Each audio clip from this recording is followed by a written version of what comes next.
नमस्कार दोस्तों। मेरे पास एक क्वेरी आई कि सर ट्रेडमार्क मेरे को रजिस्टर कराना है, तो नाम हम किस तरह से रखें और ट्रेडमार्क का लॉ क्या कहता है और ट्रेडमार्क का जो लॉ का विजन है वो क्या है, चाहता क्या है ट्रेडमार्क का लॉ जब मैं ट्रेडमार्क रखता हूँ। तो ये कुछ क्वेश्चंस ट्रेडमार्क एक मेरे क्लाइंट ने पूछा है। तो एक मेरे पास definition explanation Supreme Court US Supreme Court की सामने आई। बहुत अच्छी एक्सप्लेनेशन है, प्योर एक्सप्लेनेशन है कि लॉ चाहता क्या है, वो मैं आपको आज एक्सप्लेन करता हूँ सो दैट जितने भी ट्रेडमार्क रखने वाले मेरे क्लाइंट्स हैं और जो भी एंटरप्रेन्योर्स हैं वो इस डेफिनेशन को ध्यान से समझें। 10 लाइन की डेफिनेशन है और ये जजमेंट के अंदर आई है। केस था Mishawaka rubber and woolen manufacturing company versus SS Kresge company. ये केस था जो सुप्रीम कोर्ट यूएस के सामने आई। तो और जस्टिस जो थे वो justice Frankfurter of the United States Supreme Court, उन्होंने एक एक्सप्लेनेशन लिखी। एक्सप्लेनेशन बहुत अच्छी है, मैं आपको पढ़ के बताता हूँ। The protection of trademarks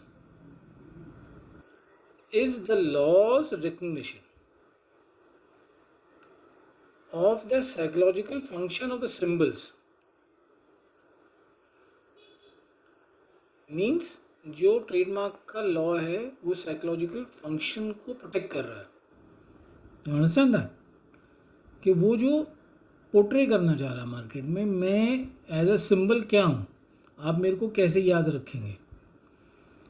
law उस चीज़ को प्रोटेक्ट कर रहा है, नाम को वर्ड को ऐसे मत देखिए इसको।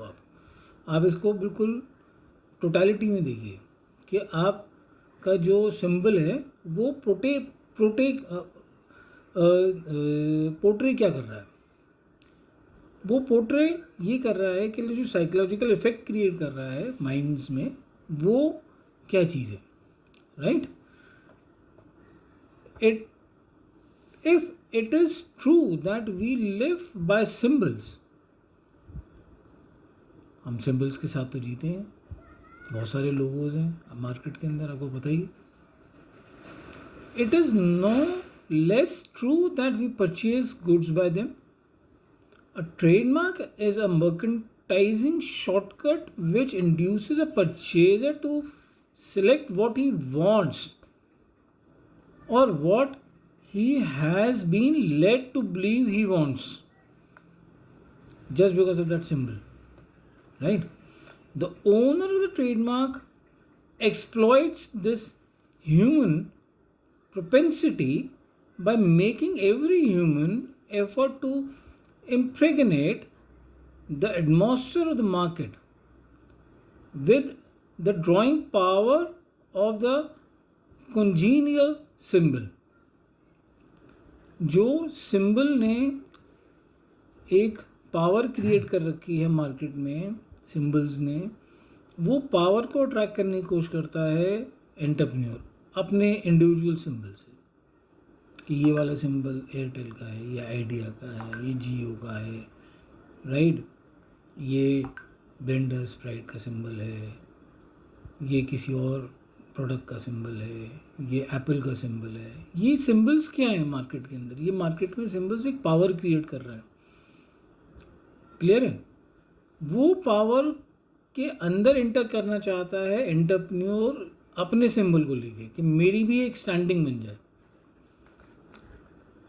सो you cannot copy the symbols, you have to create your own symbol which is distinctive, different, और वो एग्जिस्टेंस बनाए मार्केट में, ठीक है। Not by infringing other symbols or passing of goods as if it is of other goods and using those symbols, right? तो वहाँ पे आपको सोचना है। दूसरा आगे बोलता है whatever the means employed the aim is the same to convey through the mark in the minds of the potential customers the desirability of the product upon which it appears. Once this is attained, what is attained? Consumers desirability on the basis of the symbol which you are making on the product. अगर ये आप attain कर लेते हो the trademark owner है something of value, तभी आपके symbol की वैल्यू क्रिएट होती है। नहीं तो अगर आप किसी का सिंबल कॉपी कर लेते हैं, पार्ट कॉपी कर लेते हैं, तो वो वैल्यू क्रिएट नहीं करता है, वो सिर्फ माल ही आपका बेच देता है इलीगल तरीके से, which is wrong, for which you have to pay, right. तो ये चीज़ आपको दिमाग में रखनी है ट्रेडमार्क रखते हुए कि मैं किसी का कॉपी ना करूं, इन्फ्रिंज ना करूं, right. If another poaches upon the commercial magnetism of the symbol he has created, the owner can obtain legal redress. The owner can obtain legal redress. जो मैं आपको कह रहा था कि वो इन्फ्रिंजमेंट का सूट फाइल कर सकते हैं, पासिंग ऑफ का सूट फाइल कर सकते हैं। अगर रजिस्टर्ड नहीं है तो पासिंग ऑफ का सूट फाइल कर सकते हैं, और रजिस्टर्ड है तो इन्फ्रिंजमेंट का सूट फाइल कर सकते हैं आपके against. They can claim damages. So this definition which I have explained is a very comprehensive definition. Okay, so kindly listen to my video again and again so that आपको ये समझ में आए कि आप सिंबल रख रहे हैं, नाम रख रहे हैं तो किस तरह से रखेंगे, how it can create value in the market, your value, okay, not somebody else's values. Fine. Thank you so much. God bless you all.